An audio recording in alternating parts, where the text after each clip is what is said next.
here at the PE Club, and the first thing I'm going to do is show you how I actually warm up for the sumo dead. Then I'm going to show you how I set up, and then I'm going to show you how I execute. So here we go. What's up, guys? I figure I would chat while I am doing this otherwise pretty boring foam rolling. So here you see me rolling out my glutes. Before I do any kind of big lower body exercise, deadlifts, squats, whatever it is, I'm always going to take the time, even if it's 5 to 10 minutes before I actually start the warm-up process, to foam roll. Foam rolling is really important. It really helps loosen up your muscles. It really breaks up adhesions that we have naturally occurring in the body, and basically just allows you to move much more freely and easily. So here you see me rolling over the TFL, the hip flexor, not very pleasant, as you can see by my face. Going on to my quads. And one often neglected muscle group that's not rolled a lot is the adductors, which you'll see me roll shortly. Right about here, I believe. Especially if you're going to do any kind of hip dominant exercise, rolling the adductors is super important. Right here. So you kind of like just externally rotate one leg, and you really get the roller on the inside of your leg, basically all the way up to your groin. Super helpful.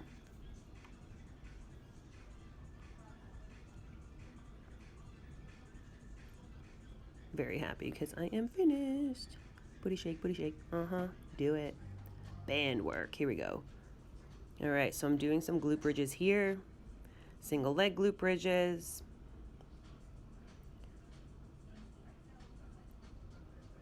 Monster walks. Monster walks are a great glute activation, kind of warm up exercise. And you also see me doing forward crab walks.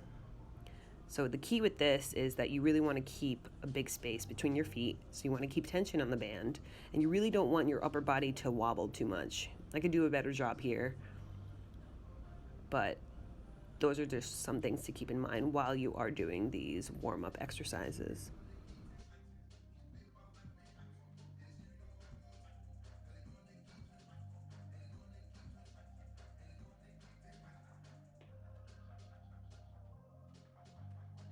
Going right into a yoga pose here, walking it out, going into a downward dog, stretching out the calves, walking the dog, going back into that downward dog.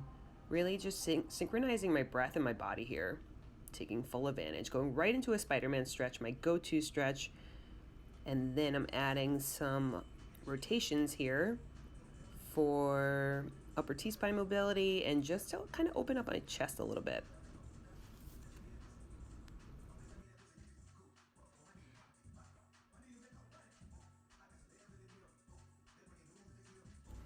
Here you see me going right into a kneeling hip flexor stretch. And by grabbing my back foot, I'm actually just making it a little bit more quad dominant with a little shoulder shake. Yeah.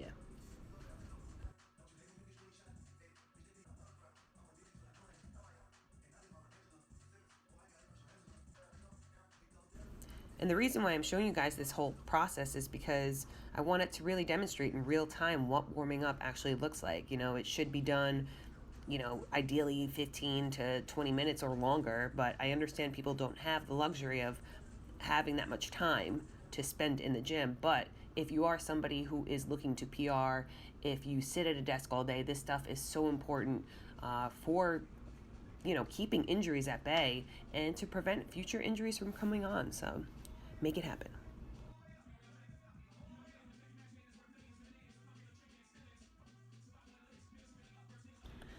The deep squat, yes. Another fave of mine to warm up with.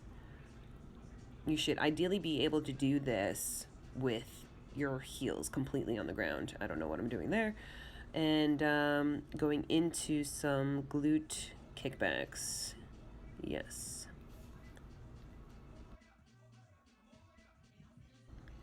Here I'm warming up the hips by externally rotating my leg and then kind of just turning up my toe. It's a very, very slight movement, but it really, really works well to warming up the hips.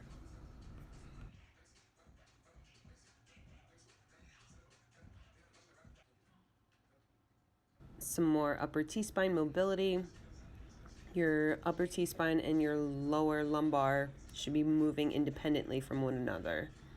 And you know, when you're doing deadlifts, you're not doing upper body, but you better believe that your upper body is involved when you're pulling that bar up. Thing I'm going to do is warm up with the bar and then gradually increase weight until I get up to my first working set. So here I'm really just working on my breathing, just kind of working on my hip extension, making sure everything's running the way it should be running. Your body's like a car. You want to just like do a check before you actually get it on the road.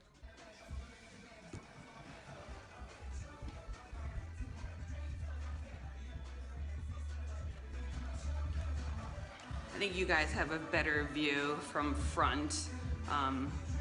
So yeah, let's try it this way. Yeah. No, Amanda. Should have left it on the side. See, it's tough because I wanted to show you guys both angles, like the front and the side, but I mean, now that I'm watching it back, definitely I think the side angle is the better angle to really look at your footprint and for you guys to get a good idea of how I'm lifting that bar, how close it is to my body, whatnot. So I'm still warming up to my first working set here. I'm just throwing a 10 on each side, so warming up 155.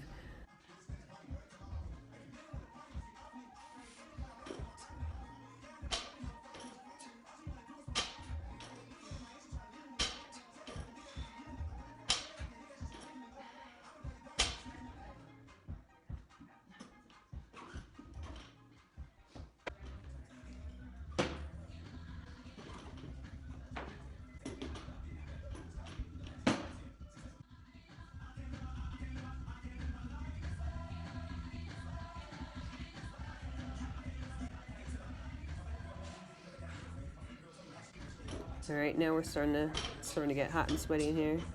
185 on the bar is where I start feeling some tension, and I believe I throw on a 15 and a 15, which takes me to my first working set to 215. Yeah, I'm jumping around, getting ready, getting pumped. This is how we do.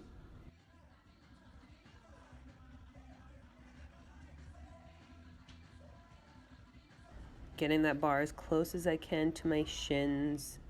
Head down, checking my form, and I believe I put this in real time for you guys.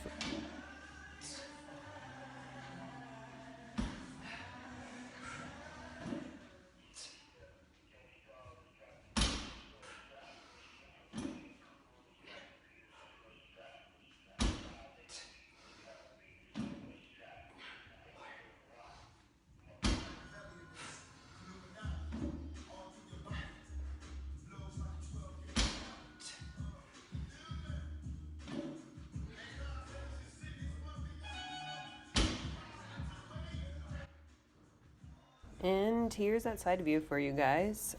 This was jumping to my last set. I believe I did 4 to 5 sets. This was my very last. You'll see there is slight rounding the upper T-spine while I'm doing it, but I'm hitting 235 for 3 reps.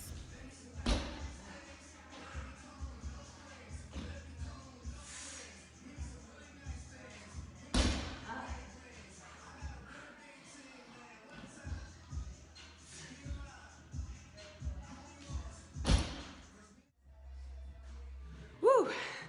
Glad those are over. So I don't know if you guys saw, but the bar is always lying against my legs, and I'm not lifting that bar until it is against my legs. Also, I go through a switch grip, and the reason why I switch grip, which means one hand is gonna be down, and then on the next set, it will be up, and vice versa for the other one. The reason for this is because I just don't want to become more dominant on one forearm versus the other. If you're lifting this heavy, you have to make sure you go through these kind of motions and really warm up and take the time to get to that first working set, because otherwise you just risk getting hurt, and it's just not worth it in the end. That's pretty much it, guys. I hope you enjoyed this, and I hope it was informative. If you like it, give it a thumbs up and share your comments, your thoughts, your feedback below. As always, I really appreciate you guys watching. See you next time.